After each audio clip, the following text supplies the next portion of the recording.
Right. So welcome everyone to our annual Stand Against Racism.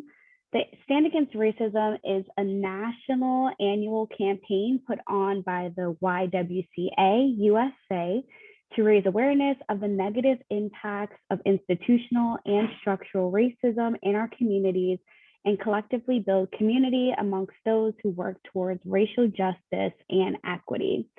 So this year, the YWCA is taking action on the following causes: voting rights, racism being a public health crisis, and access to abortion.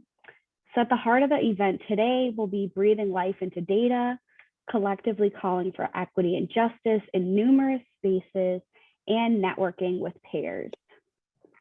So in the chat, Sharonda Almeida sent a link to the Stand Against Racism website.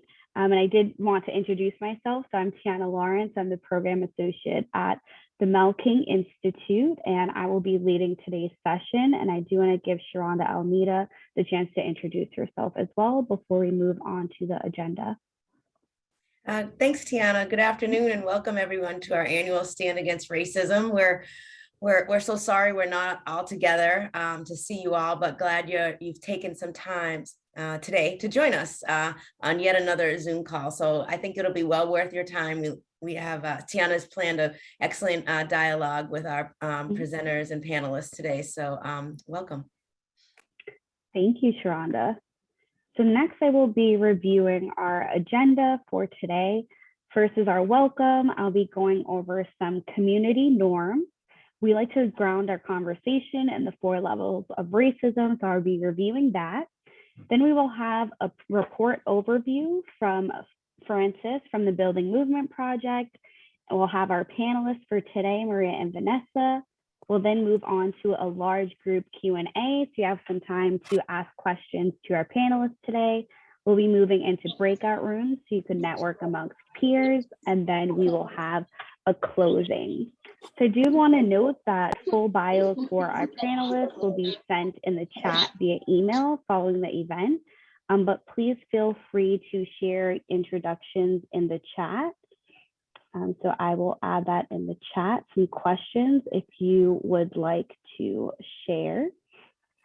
You can share where you're coming in from, your organization, and what brings you here today.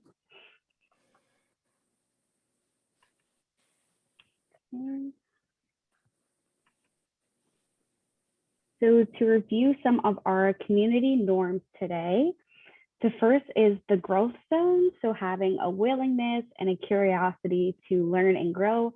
Oftentimes when we have conversations around race, racism, and equity, a lot of us want to stay comfortable, and I don't want to push you to panic, but once we leave our comfort zone, we tend to grow. So I just want to have that willingness and curiosity to grow and learn within today's conversation. Also expect and accept the lack of closure. So today you may leave with more questions than answers, and that is perfectly fine. So this work is a journey. There's always more to learn and grow in. So please keep an eye out for seeds of questions, thoughts, and ideas that come up.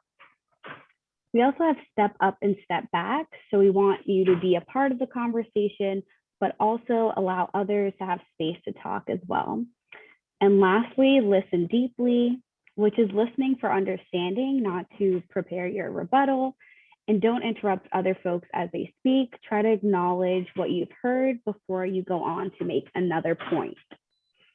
So hopefully if you agree to these community norms, you give thumbs up, but wanted to set the context for today. So again, we also love to ground our conversation in the 4 levels of racism. The first is internalized racism, which lies within individuals. We have interpersonal racism, which is personally mediated and occurs between individuals. Institutional racism occurs within institutions and systems of power. And then structural racism is racial bias amongst institutions and across society. Okay. So next we will have Frances Kuhnreiter, the co-executive director of the Building Movement Project, provide us with a high-level overview of the Trading Glass Ceilings for Glass Cliffs, a Race to Lead report on nonprofit executives of color. So the Melting Institute has worked with the Building Movement Project in the past. They publish very powerful reports. And today, Frances will be presenting the findings. I thought the recommendations of this report were extremely important, and I'm really excited for you all to learn from Frances today. So we will be sharing her slides momentarily, and I will stop sharing. And I will pass it over to Frances. Oh, I'm just really thrilled to be here today, and just a terrific number of people and audience. And I want to thank Tiana and Sharonda for all their help in putting this together, and excited to talk about these findings. On the next slide, you can see, in case you don't know who the Building Movement Project is, I co-direct the project with Sean Thomas Breitfeld. We work with U.S. nonprofits to engage in and really push them to be more social change and social justice oriented in their work. And that means looking at the structures, systems, and policies that keep in place our current inequities. And we do this through research, tools, and other resource development, information sharing, training, and on-the-ground support in these 3 areas. And today we're really going to focus on the leadership area. So in the next slide, just to say that leadership transitions are not new. I'm in a different slide. I think I sent you the wrong slides. Okay, Really? so I'm going to go for those. I'm going to go with those. Whatever it is, I'll go with. Sorry.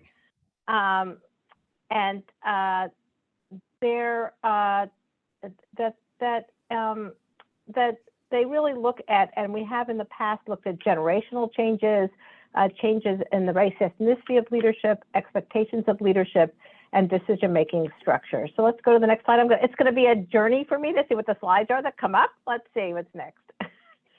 I'm going to skip this one, Sharonda, and go to that one. Yeah. We've done some research in the past, over the past 20 years, on shifts in leadership in the nonprofit sector.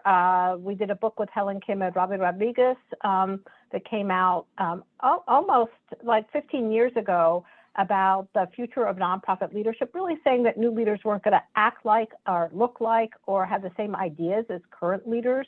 We also did a report called Structuring Leadership, which really that came out about 10 years ago, at the fact that leadership transitions were a chance to look at different leadership structures, but also different structures of decision-making within organizations. And I think that's really grabbing hold now. And then we also wanted to talk about how leadership is not taught about leaving. In other words, when you become a leader, you're taught about, your HR and your finances, you're taught about your vision, you're taught about how to get results, but rarely are you taught about how to leave an organization. So those are some of the reports. You can find these on buildingmovement.org, all these reports on leadership. So as we go on to the next slide,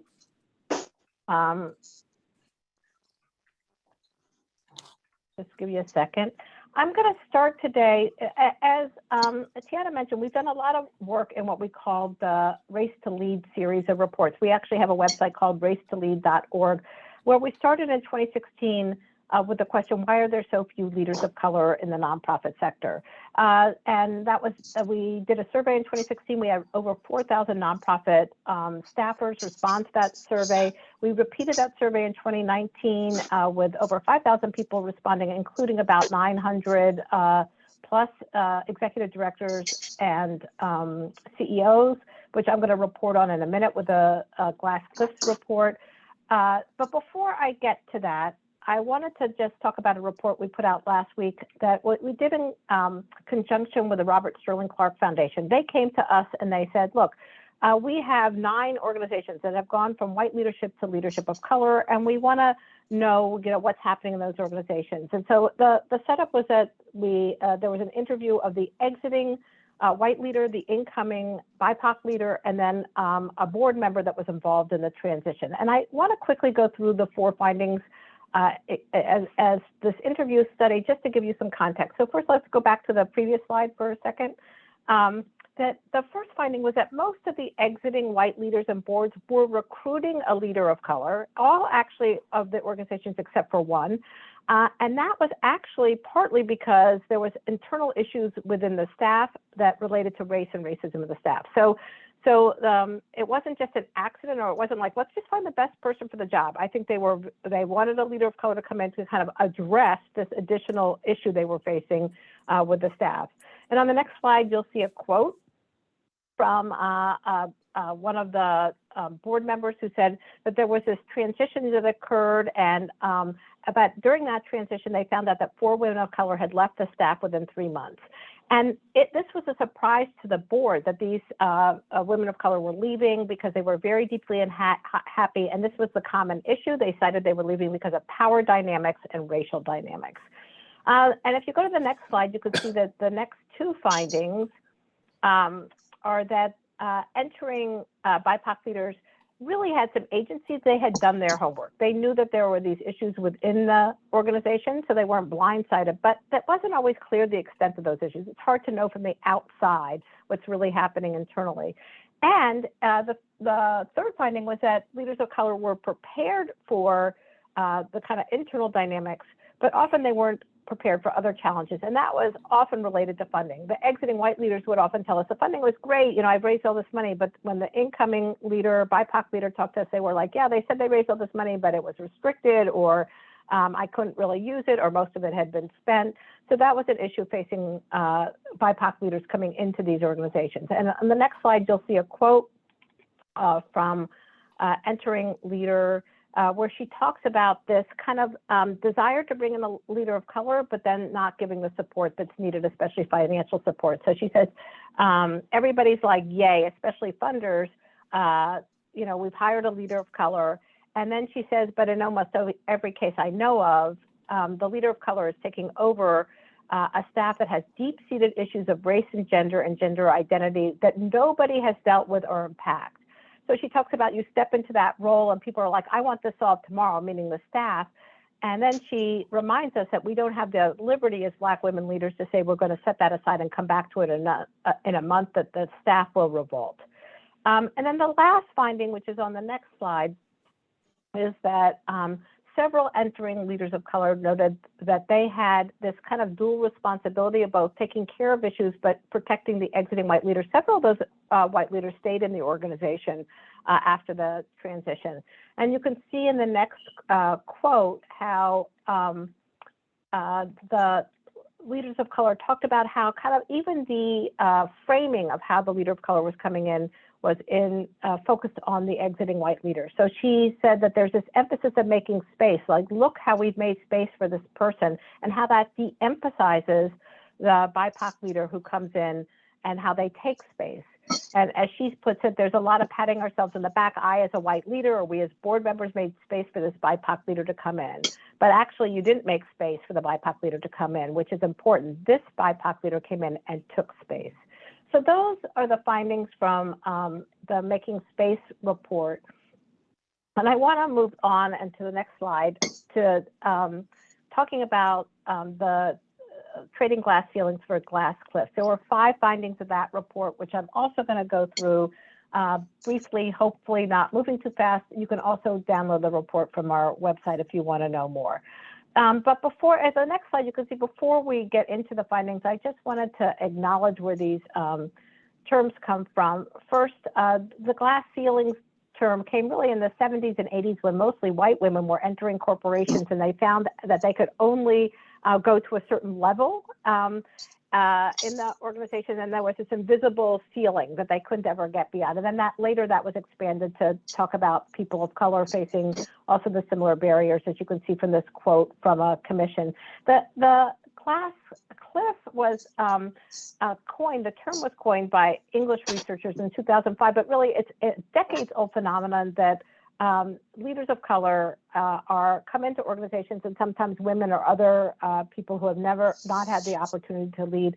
They come in when there's a crisis. That's when they're hired in. And so they face this vulnerability that they have coming in, trying to solve the crisis of the organization and to move the organization forward, making them much more susceptible for failure than the exiting white leader. You see this both in the public, private, and nonprofit sector. So let's go on to the next slide, which gives you the first finding, which is leaders of color need supports, not more training. This really is very similar to our Race to Lead reports, where we found that aspiring leaders of color and aspiring white leaders were almost equally trained. I mean, so similar. And yet there was a sense that leaders of color couldn't move ahead. So this is just the CEOs, those 900 CEOs I talked about, 900 plus in the 2019 survey that I'm going to be reporting the data on. So if you go to the next slide, you can see a quote from one of the respondents of the survey, a write-in quote that she had, talking about this glass ceiling that she's been passed when she was trying to become an executive director. She experienced how white women and BIPOC men were promoted over her. And she attributes this partly to the fact that they had institutional sponsors lobbying on their behalf. And that's a type of support that BIPOC leaders often didn't have. And you can see that even more clearly in the next slide, which gives you the data from the survey. And you can see that that people of color, now people of color are the blue line, and that tan line is white respondents. And you'll see that throughout the data that I'm going to show you. So you can see how people of color had fewer institutional sponsors or mentors within the organization, practically equal for people of color and white leaders having mentors outside the organization. And then interestingly, BIPOC leaders were more often reporting they had coaches. And remember that when you have a coach, you have to pay for the coach. So either the organization or that person has to pay for it, often making up for the lack of mentors within the organization. One thing that's not reported on this slide is that BIPOC leaders were less likely to report having a peer or affinity group that they could rely on. 62% said they had that, compared to 72% of white leaders. So another place that they didn't have the support that white leaders had, or as much support.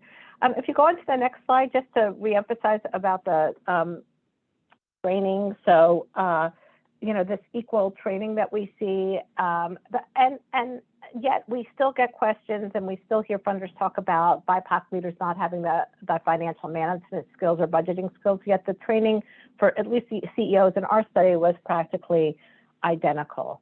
The second finding, which is on the next slide, is that leaders of color take on additional burdens without additional compensation. Those burdens I described partially in the Making Space report, often taking on internal DEI issues.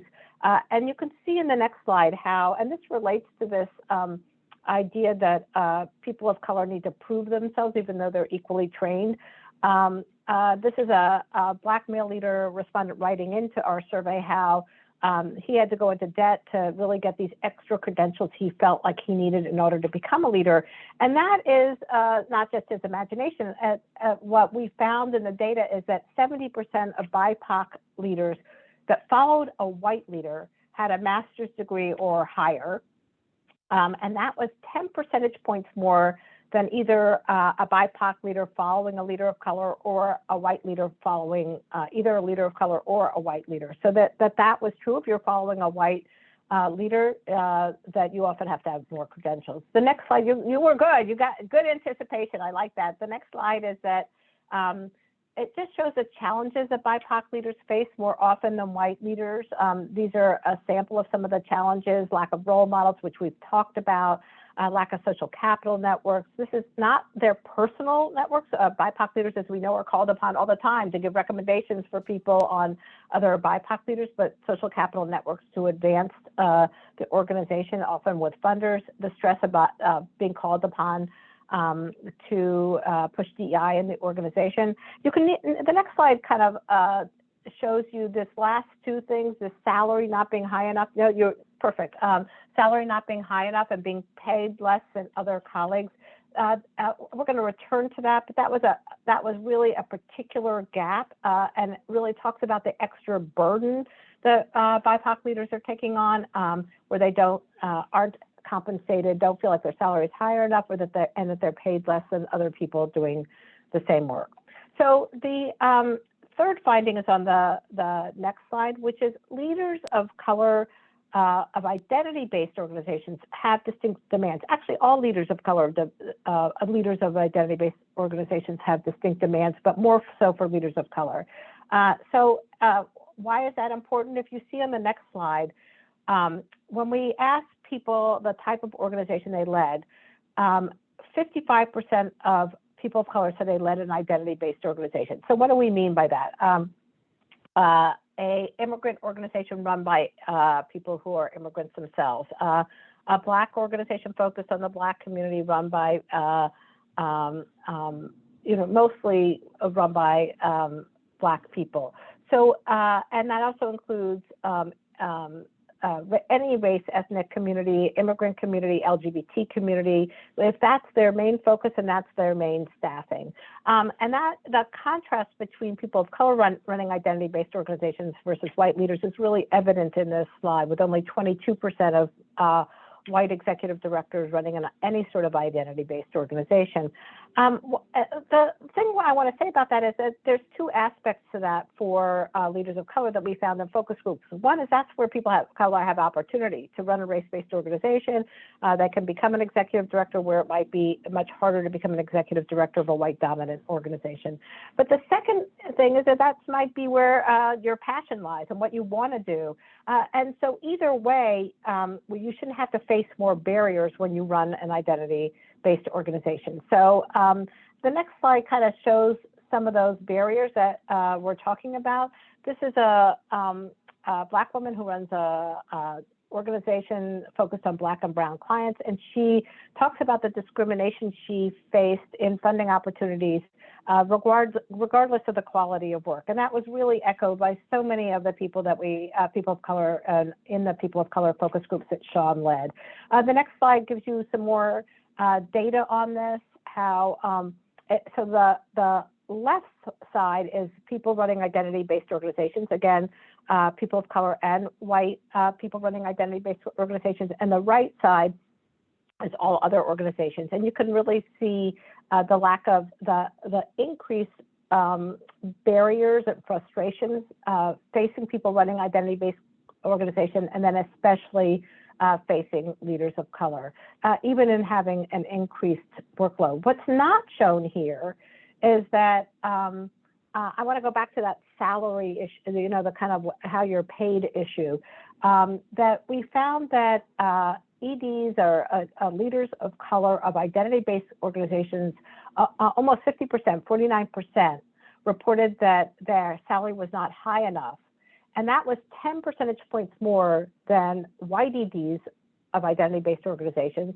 And it was 20 percentage points more than white EDs of mainstream or non-identity-based organizations. And the same was true with that exact same gap happened when you looked at whether they were paid less than colleagues in the same field. So this is even more dramatic for people of color running identity-based organizations.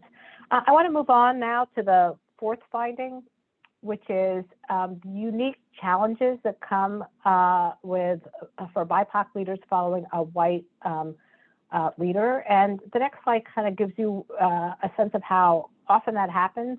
46% of people of color were following a white leader versus only 8% of white people following a BIPOC leader.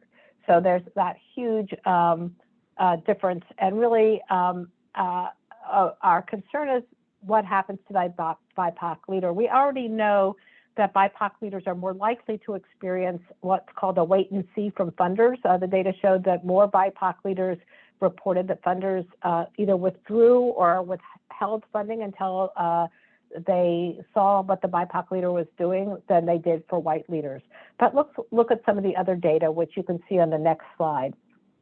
So I'm going to have you pay attention to that little blue bar. That is following a white predecessor. And on the left side are EDs of color. On the right side of your screen are white EDs. And you can see on this issue of whether staff support by leadership, look at the difference. Even though it's all pretty high, 79% of BIPOC leaders said that staff supported their leadership when they followed a white ED versus 88% of white people following leaders of color, following a leader of color. And then look at the on the other side for white EDs, it's all in the 90s. And that's even more, even truer or the same amount if you look at staff, except by holding them accountable. So that and that was actually reflected. I'm not showing it here, but that people of color EDs reported that they felt like their board trusted them less than white EDs reported. So on the next slide, there's a quote from one of the survey respondents who talked about how she faced insubordination from staff and comments and attitudes that she knows would never have been conveyed if to the director, former director who was a white man, or whether if it had been a white man or a white woman. And then I want to just mention the last finding, which is that too few white leaders really factor equity into their succession plan. And that's really, first let's look at the next slide, which just gives you a sense of how many EDs are either thinking about leaving or really in the process of planning to leave. We know that everybody who's thinking about it won't leave, but just over half of the people of color respondents, the leaders of color, said they were thinking about leaving or planning to, and just under half of the white leaders reported the same thing. And we know that, that may or may not happen, but it's important just the context since we are seeing a lot of turnover in the sector right now. So if you see the next slide, we asked a lot of questions about kind of the equity plans when people are thinking of leading. And you can see this very large difference between leaders of color who are actively mentoring staff, widening networks to communities of color, connecting with leaders of color. Then there's more equality and encouraging the board to consider leaders of color. But we really see that white executive directors can and should be doing more to prepare leaders of color to take over the organization. And this last quote will give you a sense of that. Oh, there was one, maybe there's a quote that's not there. I'll say the quote if it's not there. Oh, there it is. There it comes up. There's the quote was, there's two parts to winning. This is a white executive director, actually in a Boston focus group, Boston area focus group, who said, and he meant like, and supporting a colleague of color to take over the organization. He said the person said, one is getting the person into that position, but the hardest thing is making sure that she has the support once she's in that position. So I'm going to stop here. I don't know, Tiana, if you want questions or if we want to move right on to the panel. Yeah, thank you so much for that wonderful presentation, Frances. We do have a few minutes if we want to take one or two questions in the chat, place that there, and Shonda and I will pull those questions out for Frances. So if anyone has any questions for Frances, please put them in the chat. And I just want to say somebody asked whether that you would get the slides, and of course we'll send out the slides. And again, the report has all this, and you can get that off of our website, buildingmovement.org. And other reports on the 2016 data. We have a woman of color report. None of this will be a shock to any of you. It's probably just confirming what you've already known. And a lot of what we do in the research is really to confirm the lived reality of so many people that often isn't recognized, unfortunately, until there's data behind it. Yes, thank you so much, Frances. We do so I have just got one question in the chat for Frances. Can you speak more to the feedback from some white leaders that POC leaders don't have enough financial or budget training? And that's our very own panelist, Maria, who's asking that question. Yeah, I think it came, but mostly I would say from, we didn't hear that so much of focus groups with white leaders. We heard it from funders that kind of thought one of the reasons that they felt reluctant to invest was, this old idea, a very outdated idea, probably never true idea. I would say definitely not true idea that people of color don't have the same qualifications as white people. I think the assumptions behind that are just so dramatic, as all of you know, and breaking through those assumptions has still, I think, been very difficult. Thank you. Do we have any more questions for Frances? Otherwise, we will move on to our panelists. If you have a question, send in the chat. If not, we'll be moving on. Oh, we do have a question from Ann Silverman. How do we address the inherence of challenges?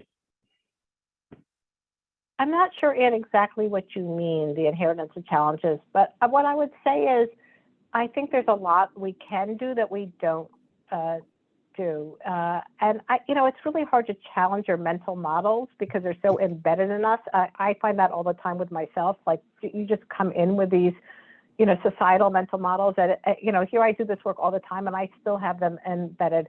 First of all, be open to people challenging you and also question yourself. Why do you think certain things in that way? We have a lot of,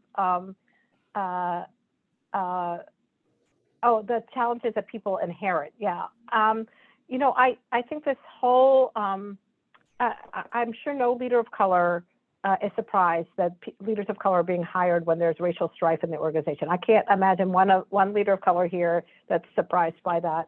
But it's not common knowledge. I mean, funders don't recognize it. The people of color coming into these organizations should be paid twice as much for the twice as much work. And yet it's almost like, it's a privilege. That's why I put that quote in there about making or taking space. That's that mental model. It's a privilege for you to come in and take over this organization that's full of problems. And I think just trying to surface that what's happening, that these problems are there, and talking about it more, and having white allies saying more about the fact that they're leaving because of these problems. I did a lot of the white interviews, and I'm telling you, the white leader didn't talk about that until like the last 5 minutes of the interview. Like I'm just waiting, asking all these other questions. And they talking about what they did and how great it was that a leader of color took over. It wasn't until the very end. I already knew it because we already had the BIPOC leaders interview. So why is it that we can't really be honest about it? If we can't handle something or we're leaving because it's strife, okay, why can we not talk about those things? It's really, I think we could address these things better if we were more willing to be direct about what's going on. And I think it's set up in a competition, like our fear that we've failed, and maybe we have failed in certain things. That's life, that we can't learn if we don't admit to some of the mistakes that we've made. So I really appreciate you asking that question. Excellent. Thank you so much. I'm really enjoying the conversation. We will continue with a conversation amongst our panelists. So I will be sharing my screen once more. Is everyone able to view? Okay. Today, our featured panelist will be Maria Fernandez Dominique, who's the Director of Public Affairs at Blue Cross Blue Shield. This is a shortened bio. Those full bios will be sent in an email after the event. So Maria Fernandez Dominique, she/Ella, is a racial justice facilitator and consultant with deep ties and connections in the greater Boston area. Born in Cabo Verde and raised in Brockton, Massachusetts, she brings to this work her experience as a Black immigrant raised by a single mother, a community organizer, and grassroots leader with a passion for housing, education, health, and wellness, as well as her skill as a creative and effective facilitator and advisor on race, racism, trauma, and whiteness. She is a graduate of Clark University and also earned an MPA from Suffolk University. Additionally, she has worked for Blue Cross Blue Shield of Massachusetts, NeighborWorks, Boston Children's Hospital, and Melking Institute, and holds certificates in coaching and DEI from Howard University and nonprofit management from Tufts University. We also have Vanessa Calderon Rosado, the Chief Executive Officer of Inquilinos Boricuas en Acción, also known as IBA. Vanessa Calderon has been the Chief Executive Officer of Inquilinos Boricuas en Acción since 2003, a community development corporation dedicated to empowering and engaging individuals and families to improve their lives through high quality, affordable housing, education, and art programs. She serves on boards of the Massachusetts Association of Community Development Corporations, also known as MACDC, the Barr Foundation, the Boston Foundation, the Yawkey Foundation, and the Franklin Square House Foundation. Vanessa is a Puerto Rican-born civic leader who received her doctorate in public policy from the UMass Boston and honoris causa doctorate from Cambridge College. She enjoys cooking, indoor cycling, and playing Wordle and solitaire. So those are our two panelists for today. I will stop sharing my screen. We will be spotlighting both Vanessa and Maria for folks. Okay, so today I will be facilitating the conversation amongst Vanessa and Maria. So I have a few questions geared up for them. So the first question is geared for both Maria and Vanessa, so that both of you could feel free to answer this. So in what ways have you witnessed and or experienced the impacts of the glass ceiling and glass cliff on leadership for both women of color and leaders of color in general? And I also will send this question in the chat for folks. Vanessa is the living ancestor, so I will let her go first. Oh, thank you, Maria. And thank you, Tiana, and everyone who joined us this afternoon. It's a pleasure to be here with all of you, talking about this important topic, which is mostly, in my case, about the lived experiences as a CEO of an identity-based organization for now 19 years. And especially in such an important framework of standing against racism, because as you saw from Frances' presentation, it's precisely these barriers, glass ceilings and glass cliffs that really become the showstoppers for leaders of color, and that are really a manifestation of unconscious biases and racism, structural, individual, as well as institutional. So, but to answer your question, Tiana, thank you. I have not only witnessed it, but also felt or experienced the impacts of these effects of glass ceilings and glass effects. But just to give you a few examples of multitude examples that I can provide this afternoon, one of the examples that I have experienced repeatedly over my career, and the first time this happened to me, it's like when people talk about, oh, as a woman, I'm in a meeting, in a table, a decision-making table, I make a contribution or come up with an idea, and that idea is discounted. But several minutes later, a man, particularly a white man in the group, comes up with the same idea, and then everyone pays attention and listens. So that is very real, and people sometimes think it's overly sensitive, because I've had conversations about this with other colleagues, and the reality is that it happens. So that's one of many other examples. Another thing is, when I started, similar to what Frances found in the study, when I started at IBA, people were questioning my financial and operational knowledge, despite of having, the experience of managing multi-site, multi-million-dollar projects in my past life. But people were questioning every time I would come with a financial proposal or an operational proposal for their organization, in a way that it's okay. I think questioning things feel like, okay, we can get even better, right? Okay, have you thought about this? But the questioning really felt as the person really doubting my ability to lead and my ability to really manage and handle the situation and the growth and the stability that we were looking for the organization at the time. And lastly, just not to take too much time, because I would love to hear from Maria, one of the things that was also came up in the study is being paid less than, compared to my peers. And that's something that I fought tooth and nails, because I felt that my contributions need to be at the same level that everyone else's contributions. And that's something, those are just 3 experiences that I've had that I know that many, at least in the study, and many leaders of color and women of color faced on a daily basis.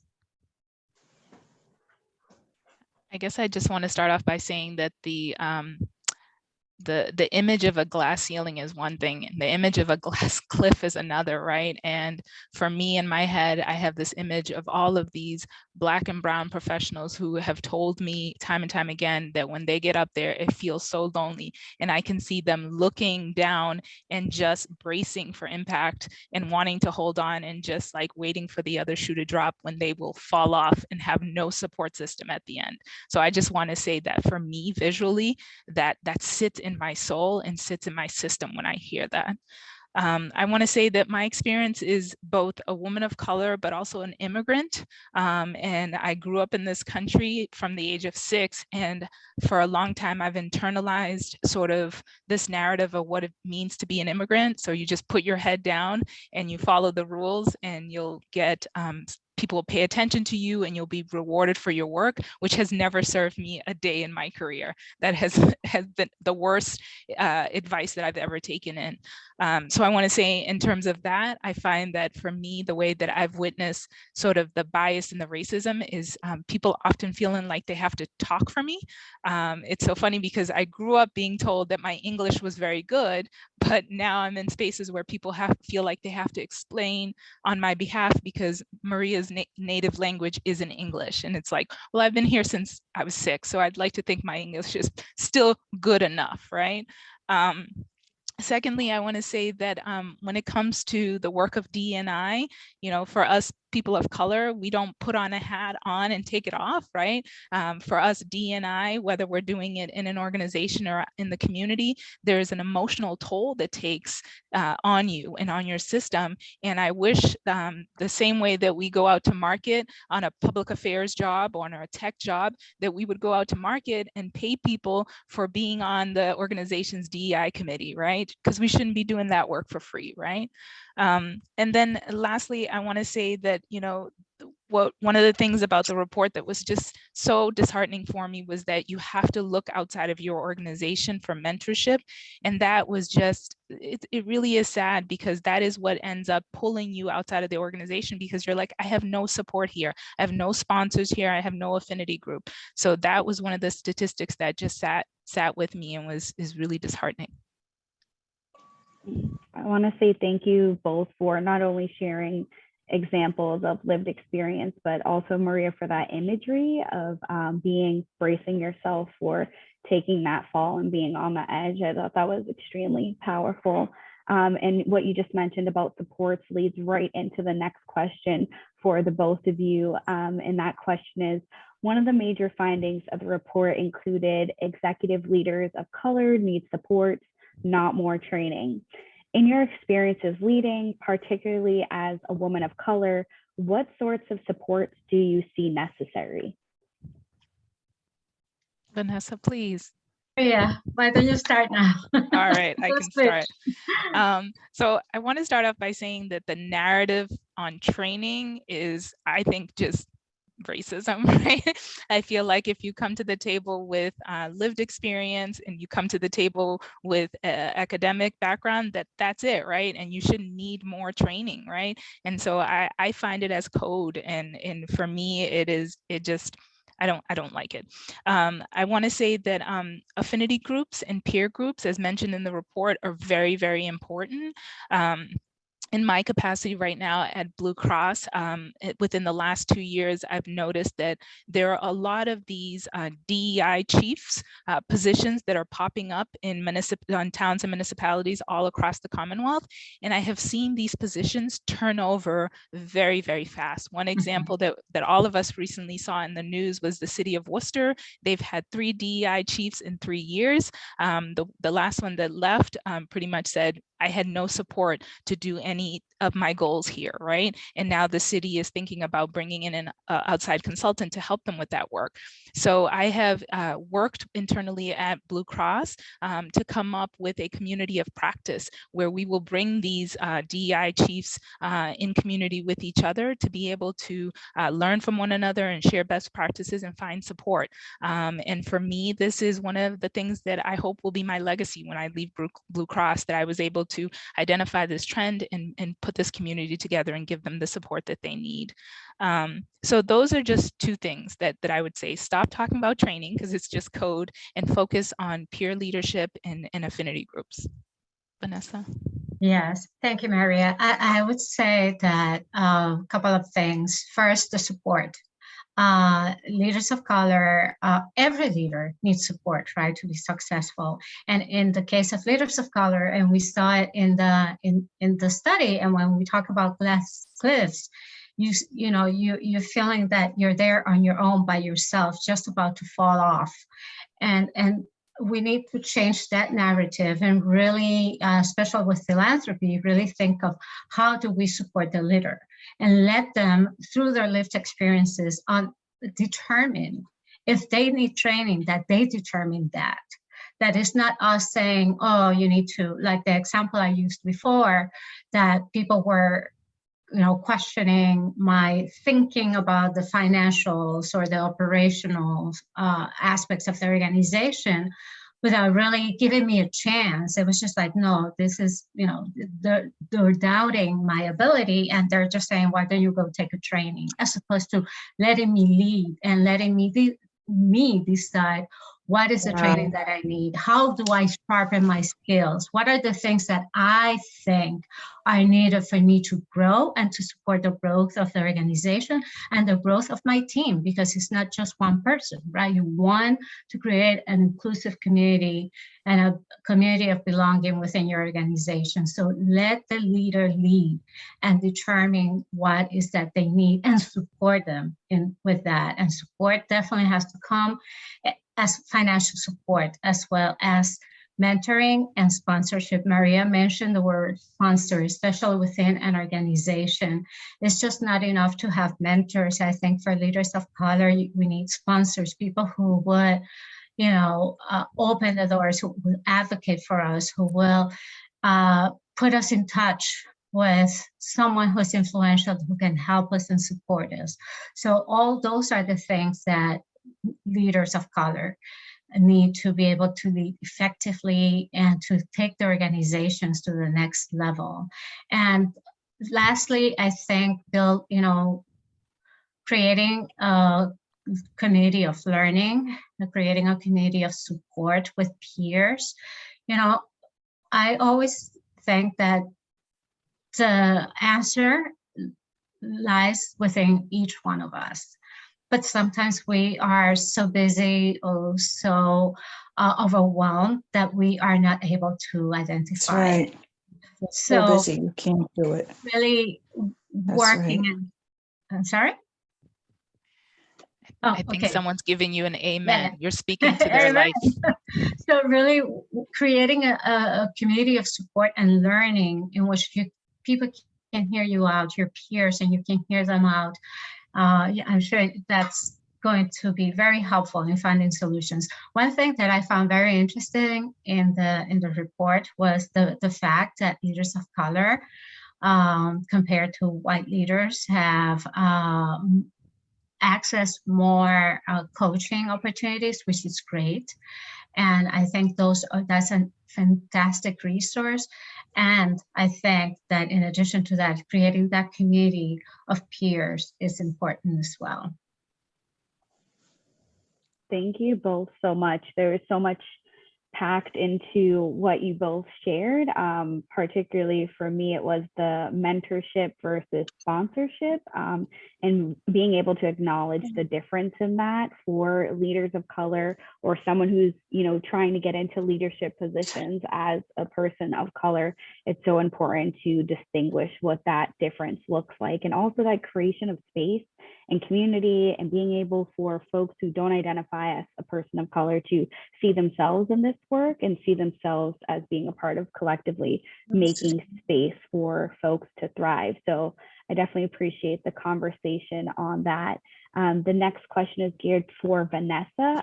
Particularly, one of the major findings of the report included leaders of identity-based organizations face distinct demands. Can you describe what distinct demands you have faced and or navigated leading an identity-based organization? And how is this interconnected with additional burdens? So I would say I would double down on everything that the study found as experiences that I have gone through myself. But a few things, let me just lift 3 things around that. Leading an identity-based organization. So I lead an organization that is rooted in Puerto Rican culture and in the Latinx community. We serve people of all races and ethnicities that are low-income families through our affordable housing programs and units, and through our community programs and services. So we really work with low-income families. However, our history, founded by Puerto Rican activists back in 1968, and our identity and our name really make us an identity-based organization, because the majority of the families that we serve are either Puerto Rican or Latinx. So in terms of the challenges that I face as a Puerto Rican woman leading an organization that has so much Puerto Rican identity, oftentimes I am sought out as the voice of the community. Like, I can speak for everyone just because I lead EVA. And that certainly, I won't turn down an opportunity to sit at a table and speak up for my community. But I oftentimes find myself educating people or talking to people about, or bringing other people perspectives and opinions and voices to the table, because I am not the only one that can speak up for my community, and the experiences of my community are as diverse as the community itself, both in terms of race, both in terms of gender and gender identity, in terms of socioeconomic status. So I think that diversity has to be part of the narrative, and sometimes being like the voice is a challenge that I confront all the time. Another challenge that I confront all the time, and this is very kind of second skin to many identity-based organizations, we are responsible and accountable, responsive to and accountable to the community, right? We are providing a program and service. We're so rooted in the community that we are held accountable by the community, and we all feel the responsibility to respond to the community needs, no matter what they are, beyond our mission. And oftentimes, especially in the philanthropic community and the foundation community, they see that as mission creep. When we step up to outside of our day-to-day programs or services to support the community with a specific need, many foundations see that as like, no, we want, if you do this, that's what you do. That comes in forms of restricted funding, and that comes in the form of lack of funding altogether. And those are challenges that many identity-based organizations face. Obviously, the past 2 years have been significant. I think philanthropy is looking at the work of community-based organizations and nonprofits, especially identity-based, nonprofit organizations differently, because they saw how all of us, the word of the day, pivoted to support, to really come out in ways to support the communities, especially those, the Black and Latinx community that were disproportionately affected by the pandemic and then by the racial reckoning that happened a few months after the pandemic broke out. So I think that there's a tipping point here, but that is one of the challenges. And lastly, and related to that, prior to the pandemic, and while I've seen a wave of change, and we'll see how long does that take, is that philanthropic dollars don't go to identity-based organizations. And there are many studies around that. Hispanics in Philanthropy did a study that showed that only 1.3% of philanthropic dollars in the entire nation went to Latinx communities. In 2020, the report, and I have it here, the report called Racial Equity and Philanthropy by Echoing Green found that organizations with Black leaders had 45% less revenue and 91% less unrestricted assets than white-led organizations.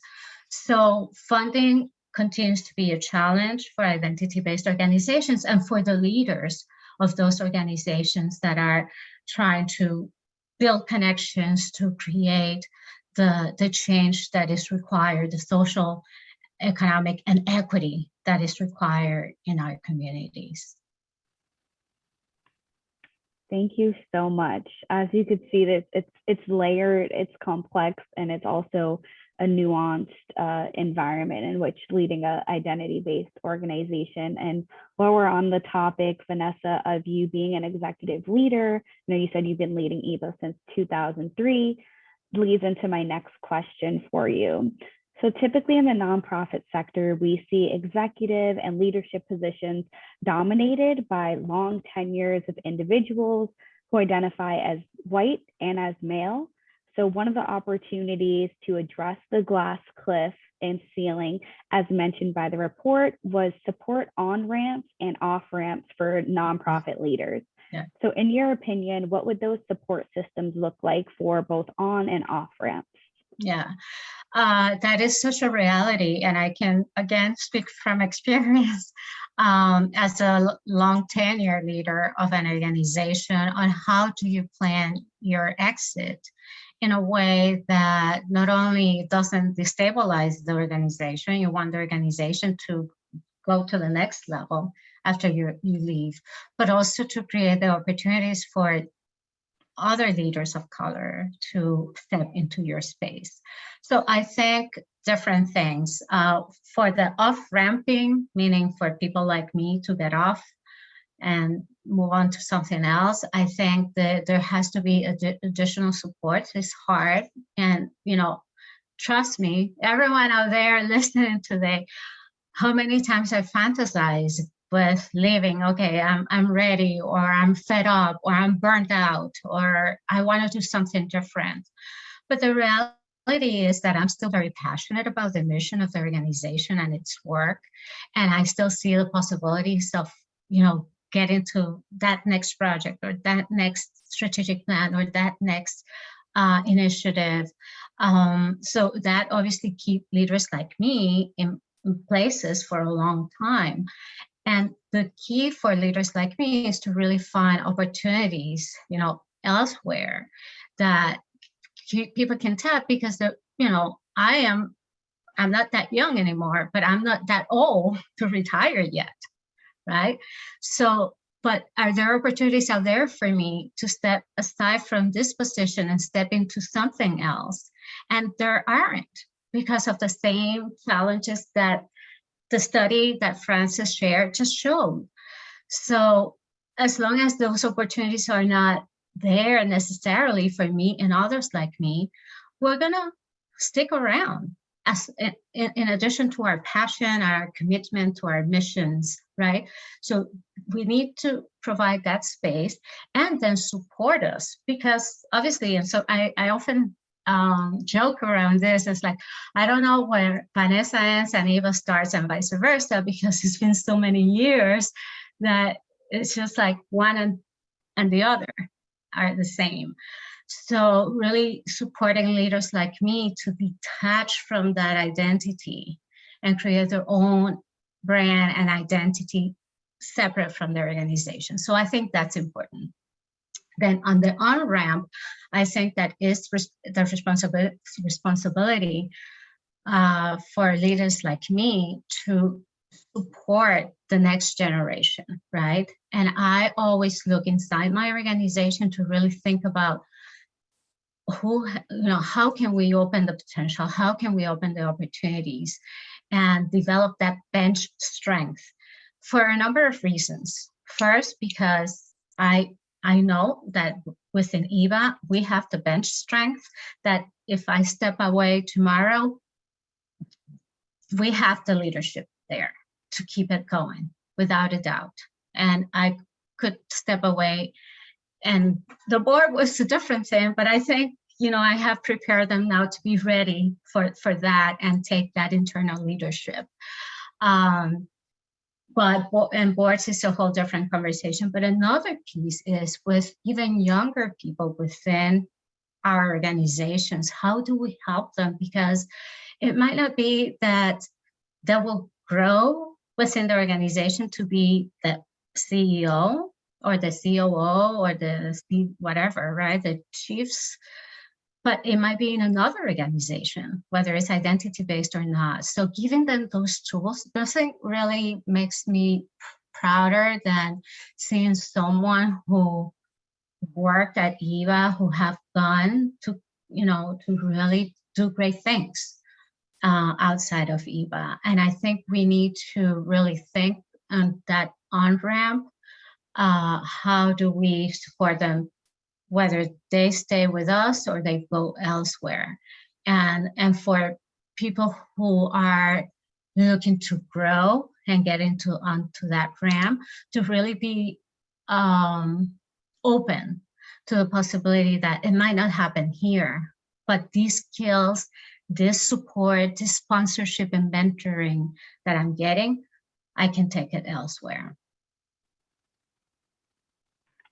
Thank you so much. That was packed with so much useful information. And really what I got was the intentionality behind creating these support systems and making sure that they're sustainable and that they're accessible as well, whether you're getting off, you're looking for more opportunity, or whether you're looking to grow people from within or be a mentor or sponsor for someone else. So thank you so much for sharing. The last question is open to the both of you, and it kind of leads into this intentionality. So in what ways do you see investments, whether financial or regarding time and energy, being useful in dismantling the existing glass ceilings and glass cliffs? Maria. I can start. I will start. I think one thing that I would recommend, and I hope Francis is already thinking about this, is continuing the research and the reporting after COVID-19 is, I don't know when that will be, but done and over with, because I find that it was done in 2016, which was a pivotal point in our history, and then it was done right before the pandemic. And I would love to see, particularly as it relates to identity-based organizations. A lot of organizations talked a really good game during the last 2 years, and I would love for Francis to show me the data around that after maybe next year or the year after. I also think that there are some folks of color. I'd like to shout out one person, Sheena Collier. Some of you know her. She is a master connector, and she has built an organization called Boston While Black, and she is really making space for Black and Brown folks in Boston to be able to connect with each other and really provide for each other's needs. One thing that she has done that I've seen her do is beautiful, where there have been leaders recruited outside of Massachusetts, outside of Boston, to come work here, and she has paired them with another leader at a Boston-based or Massachusetts-based organization in order to get the download on how do I survive, what does support look like. So I love it that she's stepping into this space and saying, we're not going to wait for a white organization or someone else to do it. We're gonna provide this space for each other. We're going to build the tribe that we need, right? So I want to say that. And And lastly, I want to echo what I've said before. We need to compensate for DEI work, right? When Black and brown folks are doing it, we need to take it to market, we need to price it, and we need to pay people and add tax. So I just want to say that, but that's it for me. Mhm. Yeah, I want to echo what Maria said. And in addition to that, especially with DEI folks, and especially those leaders of color, particularly that are coming to organizations new and now are added the DEI, work to the workload, which is important. I'm not saying like you should regret it, but it's additional, that you really make sure that you are compensated for it and that you are supported. It's not just about dollars, although it is, but that you are supported, because like Maria said, many leaders then come and it becomes a revolving door, because when you don't feel that you have the support, when you cannot get the work done and accomplish the mission and the goals that you have set out for yourself and the organization, you're gonna get burned out and you're gonna end up leaving. And so it's really how we make sure that those supports are there. And, the bottom line is that more businesses and foundations have to step up to really support this work and to make it a priority. And in terms of the studies, Frances, I saw that you're doing in the fall. I also would be very interested in seeing if all the conversations that we have heard as of the past 2 years in terms of, becoming anti-racist and dismantling racism and redesigning organizations to make them anti-racist, if that will stick, or if that was just a flavor of today. Thank you both so much for such wonderful, rich conversation, and also for the vulnerability of sharing your personal and lived experiences in this space with us all today. I do want to invite folks from the audience to please put any questions in the chat. If there aren't any questions, we could move straight into breakout rooms where you'll have a more intimate space to engage in conversation. So if we don't have any questions for the large group, I'll give a moment. We could move right into breakout rooms. I'll just give a second. We definitely had appreciation. We can share that. Yes. And Frances also added that they're serving folks again this fall. So love to get your recommendations on the questions. So thanks, Frances. So I don't see any questions. So I believe we can move straight into breakout rooms. So the question for the breakout rooms, there's probably going to be a lot to talk about. Although we have 8 to 10 minutes to be in the breakout rooms, there will be 4 to 5 people in them. The question is, what stood out to you during the panel and why? And I know there was so much rich conversation, so I'm sure you have a lot to choose from. So I will create the breakout rooms now. And again, the question is, what stood out to you during the panel and why? So I will send that in the chat quickly so everyone has it, and then I will start the breakout rooms. Okay, everyone should be able to see the question in the chat, and I will now open the room. Feel free to join. And again, you'll have 8 to 10 minutes to chat with folks. And Leah, it's so amazing to see you all. It's Nice amazing to to see you all. And I'm so used to seeing you all on email. Yes. Hello, everyone. Welcome back. I hope everyone had a great time engaging with folks in the breakout room. Hope you're able to share some of your thoughts. We do have time to do a report back. So if anyone wants to either share in the chat or unmute themselves and share something that either they got from the panel or maybe something that someone in their group shared, please feel free to do so. And once we have a report back, we will end with a closing. So if anyone wants to share anything, please feel free to again share in the chat or unmute yourself. I can share. Thank you. Yeah, I was in a wonderful group with Vanessa and Marilyn, and thank you so much. And we just had a great conversation, just sharing. And it was wonderful to hear stories about leadership and kind of and the various challenges. We talked about mentorship and perhaps offering it to see if somebody would like to, or invite somebody, but letting them choose what mentor they would like. It was wonderful. So thank you. Thank you for the opportunity. And thank you to my colleagues. Thank you so much, Debbie. Does anyone else have anything they'd like to share from their breakout room? You could share in the chat as well if you're not comfortable unmuting.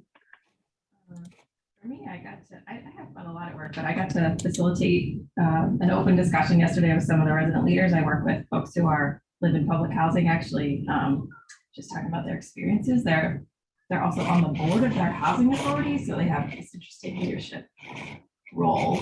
Yeah, and they have a lot of similarities that they don't even know about until they meet each other. So it's always really fun to bring people together, connect like that. Thank you so much.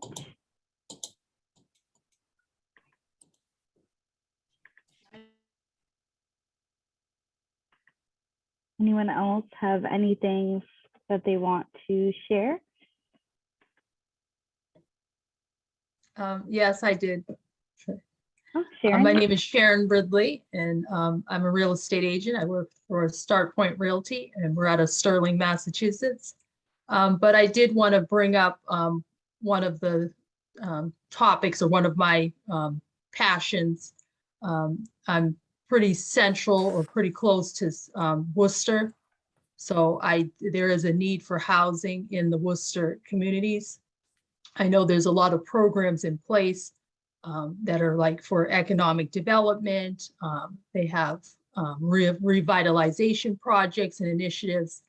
And I noticed I guess we're going in the same pattern, because they want to create housing, but they want to keep it as affordable and for rents only, particularly.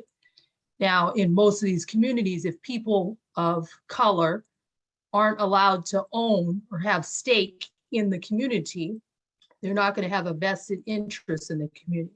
You need to have ownership. You need to have something. And that's what's lacking in a lot of these communities that are blighted, and they're not the greatest areas, is that none of the people own anything. So their level of care is going to be a lot less. It's kind of like with rental cars. Everyone knows that when people rent a car, they beat it up because it's not theirs. They'll drive it hard, I don't care, I'll park it close and carriages are hitting it and stuff. But with your own car, when you own it, you have more care for it. So it's the same thing with real estate and property. And I want to partner with people that have that same mentality to try to get, people to be able to have ownership in their community.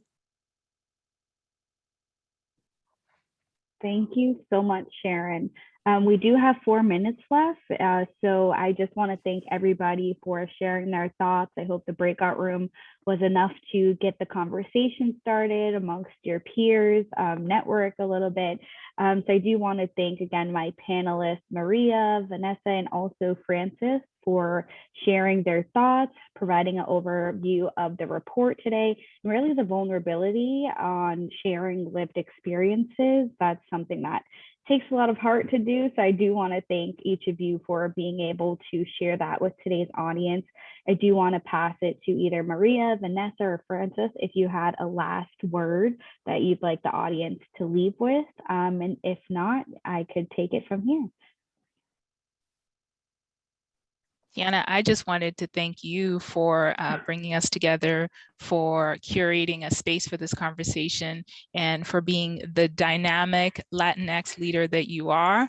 I honor you, I honor your craft, I honor your commitment to our community, and I just want to say that. Thank you so much. Thank you. Hello, Tiana. Thanks for helping to lead us through this discussion. I just wanted to note in our last couple of minutes, folks are appreciating you, and that Angel shared an interesting comment about training being more of a hindrance than a support.